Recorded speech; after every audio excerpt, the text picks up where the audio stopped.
వేమన. ఈయన పద్యాలు మీ పిల్లలకి చదివించండి. వీలైతే నేర్పించండి.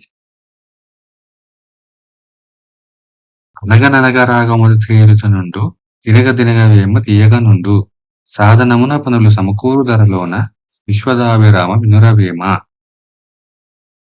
సాధన చేయడం వలన స్వరం శ్రావ్యంగా ఉంటుంది. వేపాకును రోజూ తింటే దాని రుచిని ఆస్వాదిస్తారు. అదే సమయంలో ఉద్యోగం ఎంత దుర్లభమైనా అభ్యాసం దానిని సులభతరం చేస్తుంది అంటారు కవి వేమన. జై శ్రీరామ్.